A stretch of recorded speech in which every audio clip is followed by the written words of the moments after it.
Your greatest resource on any team are still the people. People need to feel connected. They need to feel like they're being seen and heard. As you wander around to manage, you want to be positive, you want to be appreciative and full of praise. Then you also want to have casual conversations that aren't necessarily work related.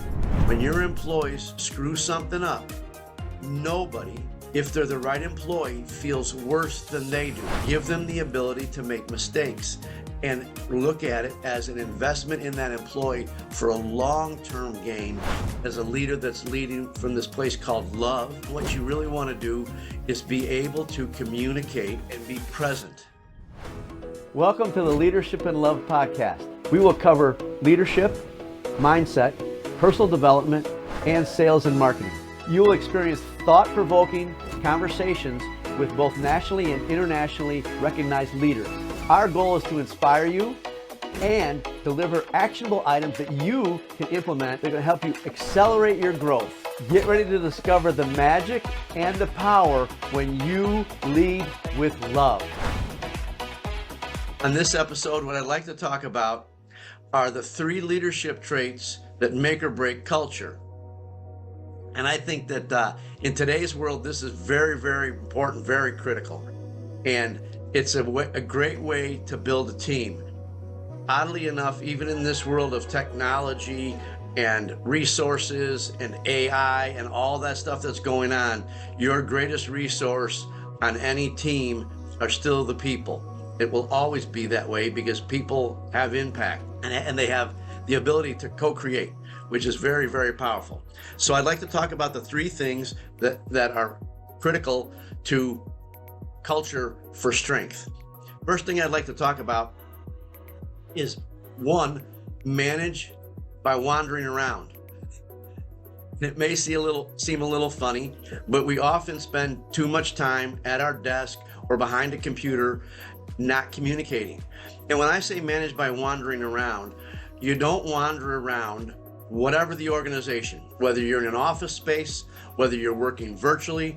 And if you're working virtually, this is even more important because people need to feel connected. They need to feel like they're being seen and heard. And I'll talk about the being heard thing in just a minute. But they need to be aware that they're connected, that they're attached to something bigger. And so you want to manage by wandering around. I highly recommend you do this in person as much as possible and as often as possible. It really builds the connection, it builds the relationship. And when you wander around, you want to do 2 things. 1, you want to wander around looking for and finding people doing things right and appraising them and appreciating them for doing things right. It's very, very, very important. There's a lot of managers, a lot of leaders that wander around and they're looking for what's not working, what's being done wrong, all those kinds of things. And then they're busy lowering the boom. And at that point, it's just a completely different atmosphere. And keep in mind that as the leader of the culture, you're being watched all the time. So your attitude spreads like wildfire and bleeds into that culture. So when you walk around and you're happy, you're appreciative, you're grateful, you're full of praise, then that's going to spread through your culture, whether that's a small team, a department, or the entire company. Really, really critical that you are leading by example. The other thing is, get to learn something about the people that you're managing or leading that is something that you could use to help them and support them. I mentioned this in an earlier podcast, the book by Phil Jackson, 11 Rings. One of the things he talked about in that book was he would buy separate individual books for every player about something that they were interested in. So do you know your team? Do you know your employees well enough that you could go buy each one of them a book and something that they would be interested in? If you can't do that, then make that your goal over the next 30 days. Get out of your desk, away from your computer, and go wander around and then just have casual conversations. A powerful thing to do and an easy thing is, how was your weekend? What did you do? And they're going to tell you whatever it is. And then it's going to give you insight to them. Now, at some point, and if you have a bad memory, carry a little notebook with you, and after you've walked away from the conversation, make some notes to remember they went fishing or they barbecued with their family or whatever that may be, but it's going to give you a great indication of what's important to them. So as you wander around to manage, you want to be positive, you want to be appreciative and full of praise. Then you also want to have casual conversations that aren't necessarily work related. Now I want to be clear here because there's going to be some people that are going to want to push back. I'm not saying become best friends with these people. I'm not saying hang out with them on the weekends. I'm saying have a relationship with them that's more than just a business transaction. Again, people want to be seen, they want to be heard, they want to be understood, and they want to be tied to something that's bigger and more important than them. The second thing I want to share with you is let them fail. One of my businesses is a body shop. Now, I'll share a quick story with you. I had a detailer, been working for me a couple of months. He had just finished cleaning up a pickup truck that was ready to be delivered. We were done with it. Repairs were completely completed. And he was backing out of the shop, wasn't paying attention, and he backed it into an Audi in the rear end of the car, crushed a quarter panel, broke a taillight, did bumper damage. He also did bumper damage to the pickup truck. Between the two vehicles, he did about $8,000 worth of damage. He actually parked the truck, got out, ran to his car, and went home because he thought he was going to be in a lot of trouble. And I called him up and I said, hey, come back to the shop. Everything's going to be fine. And he came back to the shop and I simply asked him a question. Did you learn a lesson? And he said, yes. And that was it. I walked away from him. And now I didn't yell and scream. I wasn't mad. He had failed to turn his head. He had failed to drive out slowly. He had failed a number of different things.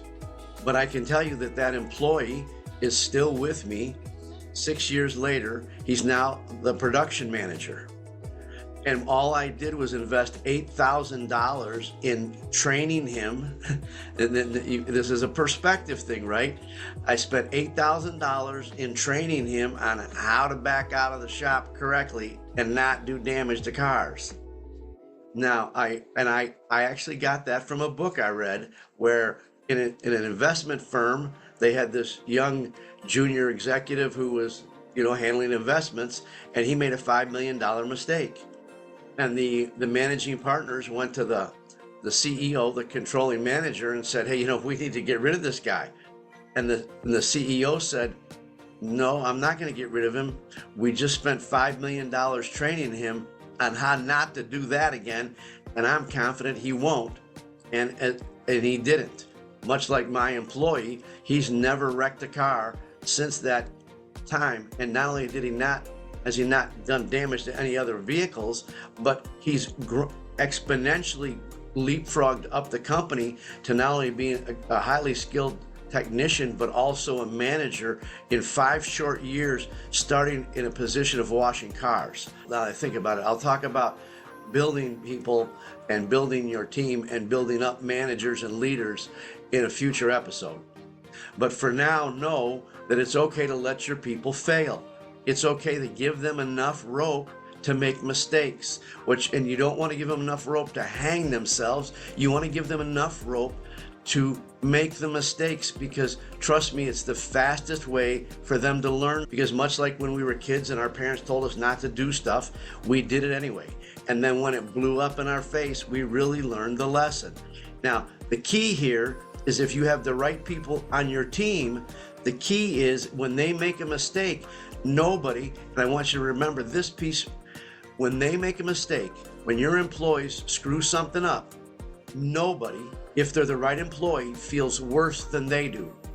You piling on with yelling, screaming, all that craziness does not strengthen that relationship. It makes it weaker. So give them the ability to make mistakes and look at it as an investment in that employee for a long-term gain, not a short-term gain. Again, what we want to do is have sustained success. One of the things that's going on corporate America right now is all they're looking for is what's the profit in the next 30 days. That's not sustainable. It's not long-term vision or planning. It's really what I call the scorched earth mentality. One of the reasons why I started this podcast is I want leaders to know that you can lead with love. The title of the podcast, you can lead with love. And this is one of the ways you do it. You let people make mistakes and you still love them and you don't punish them, because if they're the right people on your team, nobody, I want to repeat, nobody's going to feel worse about it than they do.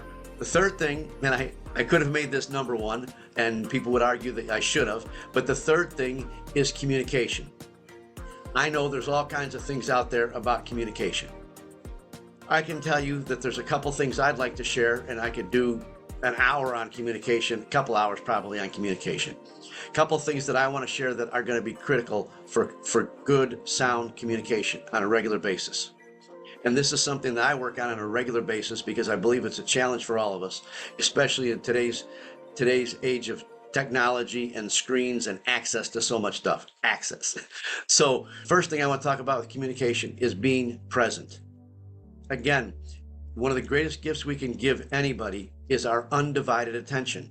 And so being present, there's a couple of things you can do. One, eliminate and turn off all distractions. Now, this is probably easier said than done, but turn off your pop-up alerts from your email if you're on a phone call, or shut down your screen, or blacken your screen, or do whatever you need to do. But if you're on a phone call or if you're face-to-face, don't have any other distractions. Don't answer your phone. Don't look at your phone. Don't do any of those things. You want to give your undivided attention to that person. There's a couple of things that you can do to do this. One is, once you're about to start the conversation, just take a deep breath in. Breathe in for a count of 4, out for 8. This one breath actually slows down and calms your sympathetic nerve system. And so that will calm you down. The next thing is to be present. Look at them. Look at them in the eye. Even if they're uncomfortable and don't look back at you in the eye, look at them. Watch them. Look for body language. What are they saying? Are they shy? Are they upset? Are they whatever? They're going to express it some way in their body. So whatever they're doing, you want to be present in this communication. You simply want to be there with them and look at them. What you want to do is ask more questions than give more information. And when we're talking about questions and listening, I want to talk about listening. Listening, once you become present with somebody, you're actually there in the moment, then at that point, you're present. It's much easier to listen.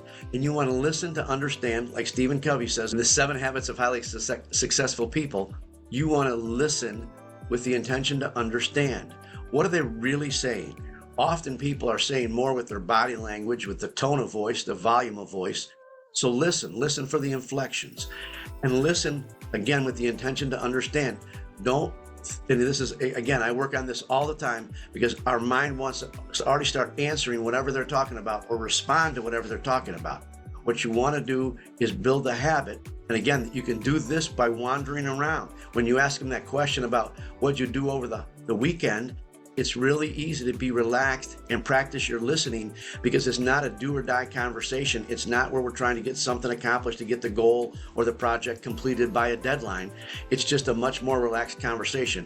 Great time, great place to practice your communication, being present and listening. Now, one of the other things that's a powerful listening tool is the habit of, when they're done talking, you take the responsibility to take a breath.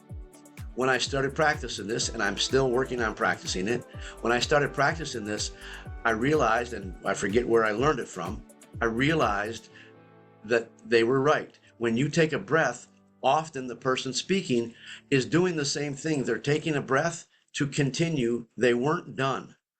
Another thing in communication, when you're listening, when they're talking and they stop and you take a breath and they continue to go on, you let them run out. When they've run out of whatever they want to say, then what you want to do is ask them, is there anything else? Or did you leave anything out? This is going to empty them. Remember, it's the whole glass thing, right? If the glass is full of water, you can't pour more water into the glass. Well, this is exactly the same thing. they're full of whatever they're full of, the information, the resentment, the anger, the stress, the anxiety, whatever it is. Until you empty that out of it, it's virtually impossible to coach them up. Now, remember what I said earlier about wandering around to manage? People want to be seen, they want to be heard, they want to be understood. When you listen with intention, when you listen and let them empty themselves, they are feeling like they matter. They're feeling like they've been heard. Even if you don't agree, they feel like they've been appreciated and heard because you let them have their say. So, in conclusion, the three things that will really make or break a culture is the ability to manage by wandering around. Get to know your people. Again, don't be best buddies, but get to know them where you could buy them a book about something that they're truly interested in. Number two, what you want to do is let them fail. Give them the space, the room, the opportunity to learn some of these lessons the hard way, because they will learn it once, and that will be all that's needed. Look at that failure, that mistake, as an investment in them, not as a loss. Because if they're the right person on the team, it will be an investment in the long run for everybody's continued success. And third, and probably most important, is open communication, and do this in person. I will add this to the communication piece. Often in today's world, text and email, those kinds of things are often misinterpreted because of the wording, the information, whatever it might have been. So as much communication as possible in person, especially on big important items that are a hot topic emotionally for the team. A really great way to communicate is in person. So that's 3 ways to grow your culture and strengthen it, and really they make a difference. And this is one of the other things that I'll say that's critical that I've learned from Darren Hardy over the years, and that is, this is a consistency practice. You want to do these things on a regular basis. If you have to mark your calendar and go wander around every day. Mark your calendar and go practice that communication.